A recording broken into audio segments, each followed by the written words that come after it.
Hai, kembali lagi di Autonet Max dengan Audi, dan kali ini di depan gua ada BYD Atto One. Di beberapa pasaran namanya BYD Seagull. Dan mobil ini adalah mobil listrik paling terjangkau dari BYD. Penasaran? Cek terus detailnya.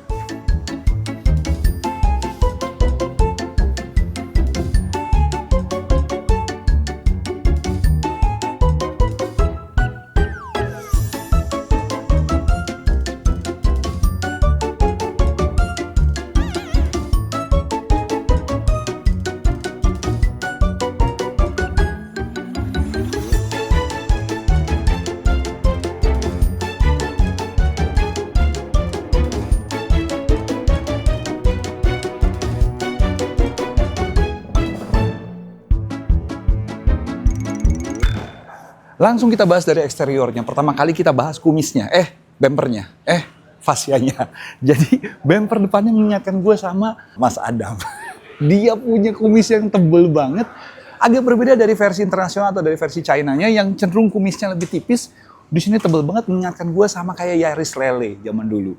Tapi dia bilang ini namanya windbreaker, jadi kayak buat mecah angin biar profilnya nggak terlalu flat-flat banget.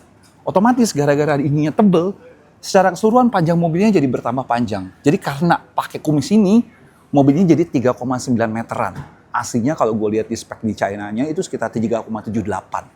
Namanya lumayan banget ya.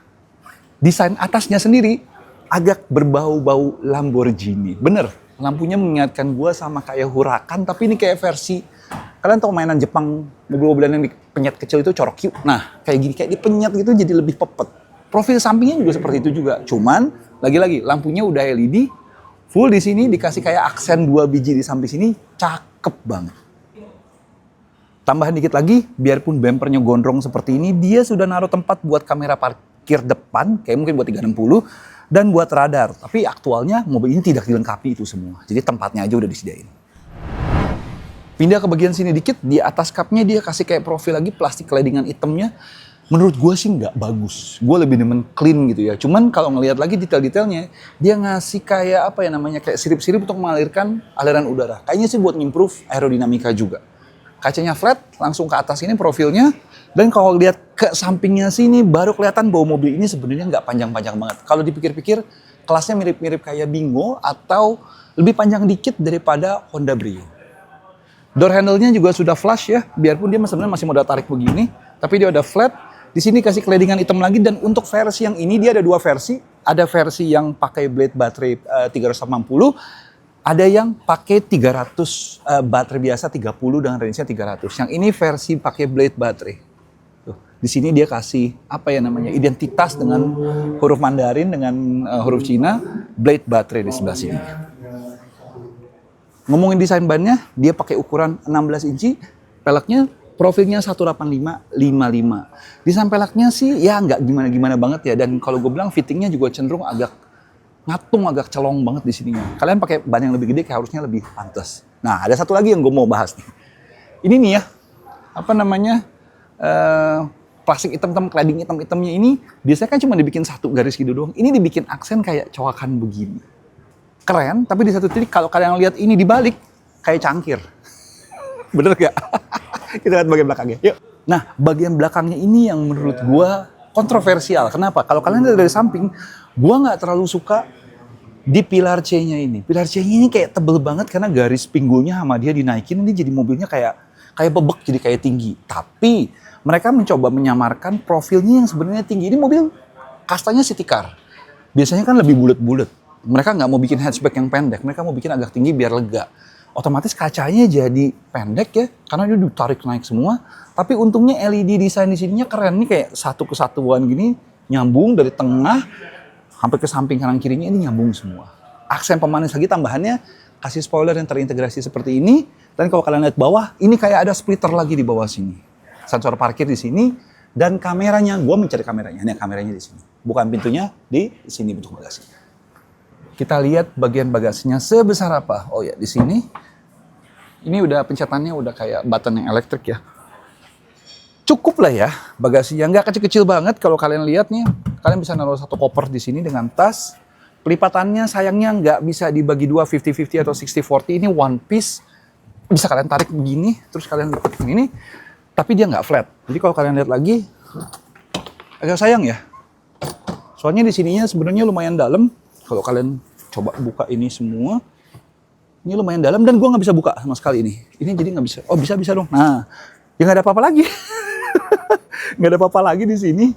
Nggak ada tempat penyimpanan sama sekali dan pelipatannya juga nggak bisa rata lantai. Agak sayang sih jujur aja.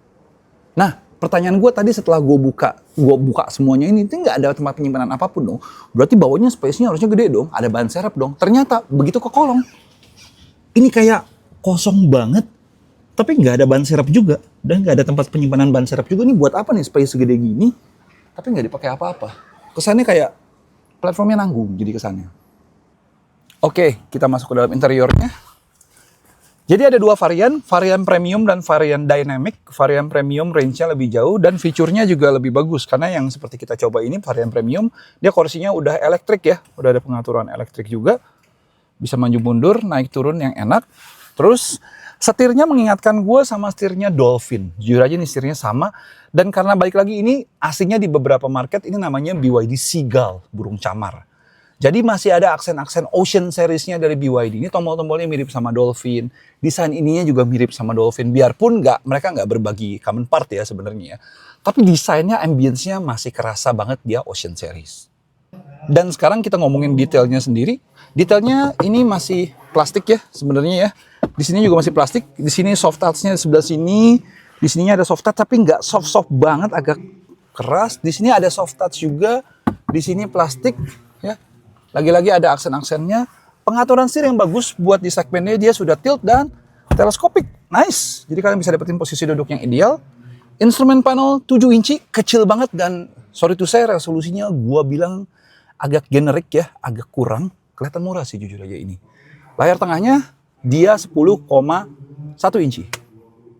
Oh iya, ada tambahan fitur dikit, dia sudah dilengkapi dengan cruise control, tapi bukan yang adaptif. Biarpun di depannya kelihatan kayak ada tempat buat radar, tapi dia nggak punya adaptive cruise control. Pindah ke bagian sininya, ini ada tombol buat volume, tuas transmisi di sini, seperti halnya si Dolphin, ada tuas AC, ada wireless charging di tengah semacam floating console-nya di sini ya. Di sini masih ada penyimpanan lagi, USB-A, USB-C-nya juga ada di sini. Terus ada memory card dong di sini kayaknya buat update apa ya, 12 volt. Tidak ada center console sama sekali ya. Maksudnya tidak ada yang buat penyimpanan sama sekali di sini. Naik ke atas, spion standar, semuanya standar. Ya basically kelihatan sih memang ini budget car atau the most affordable car dari BYD. Tapi untungnya joknya sudah full kulit. Bentuknya juga bucket seat yang keren.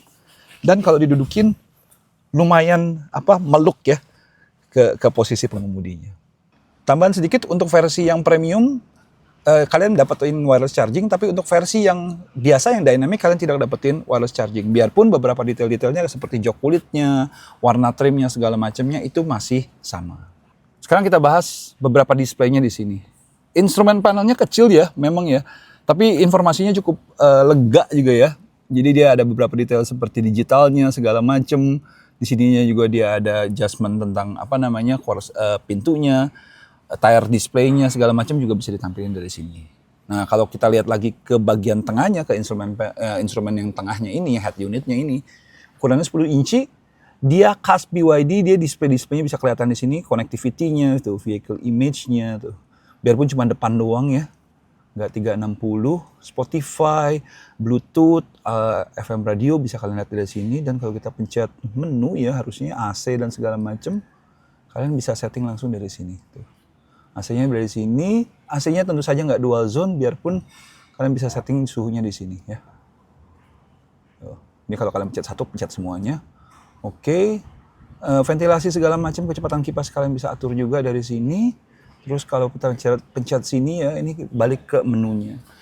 Ada BYD Assistant, yes, dia sudah punya voice command dan bahasa Indonesia juga ada. Voice command-nya selain bahasa Inggris, smart charging, phone, store buat aplikasinya, Thames-nya, media center, utility tools, album, file manager, dan kawan-kawan. Mungkin basicnya Android ya. Apple CarPlay, Android Auto, dia juga sudah ada. Spotify juga sudah built-in. Kalau kita lihat lagi di settingnya, dia bisa mengontrol beberapa pengaturan lampu, kunci-kuncinya, audio display-nya, equalizer, volume, dan segala macam. Energy manajemennya seperti regenerative braking-nya akan standar atau high. Charging discharging-nya, consumption-nya bisa kita lihat langsung dari sini ya. Lalu di vehicle-nya steering assist, brake assist. Untuk ADAS, kebetulan dia standar ABIS ya. Jadi dia tidak punya ADAS-ADAS yang canggih-canggih banget. Jadi cuma ada ya ABS, cruise control. Kayaknya that's it ya, itu doang. Ya moga-moga harganya nanti pas diumumkan terjangkau ya. Service kalian bisa lihat dari seperti apa. Nah ini ADAS-nya nih. Parking sensor ADAS-nya. Seperti gue bilang dia tidak punya ADAS yang gimana-gimana banget. Dan tentu saja kalian bisa kontrol sistem Wi-Fi, Bluetooth, dan kawan-kawannya. Kira-kira itu head unitnya. Lanjut ke bagian belakangnya si Atto One. Jadi cup holdernya itu dia taruh di bagian tengah sini nih ya. Tuh. Tengah sini tapi nggak ada profil yang buat naruh bener-bener biar tepat di posisinya. Samping sini ada bottle holder. Duduknya sih tegak ya. Legroom ya cukup lah. Mengingat mobilnya sendiri nggak panjang-panjang banget, ya cukup.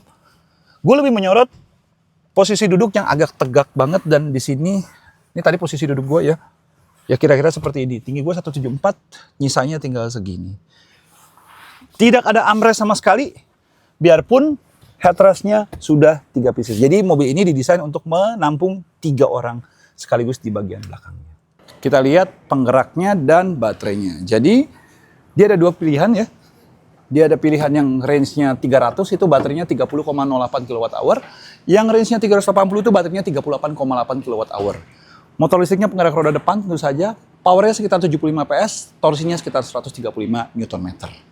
Dan ini desainnya, mereka naruh, dan kalau kalian lihat lagi, bonetnya pendek ya. Jadi ya dasarnya dia memang city car, jadi semuanya coba dia masukkan ke dalam sini. Dan lagi-lagi karena powernya nggak gede, motor listriknya juga nggak gede, dia kelihatannya lebih ringkas di bagian sini. Sekarang kita sampai pada kesimpulannya si BYD Atto One. Kesimpulannya ini adalah mobil BYD paling terjangkau. Tentu saja banyak kekurangan-kekurangan atau banyak pengurangan-pengurangan spesifikasi yang membuat mobil ini harusnya dibanderol dengan harga terjangkau. Waktu kita bikin video ini jujur aja kita belum tahu harganya akan berapa. Tapi yang pasti harusnya BYD bisa membanderol mobil ini dengan harga yang sangat kompetitif biar semua orang bisa cobain mobil listrik. Mobil ini juga akan tampil di Gias 2025. Tepatnya di booth BYD. Jadi kalian bisa lihat langsung nanti seperti apa detailnya, dan kalau kalian tertarik bisa aja kalian sikat. Oke, thank you udah nonton. Kalau kalian suka video ini, klik like, subscribe, tekan tombol komen untuk kasih komen, dan jangan lupa tekan tombol lonceng untuk tahu video-video terbaru dari Automatic. Audi sign off, thank you udah nonton. Bye.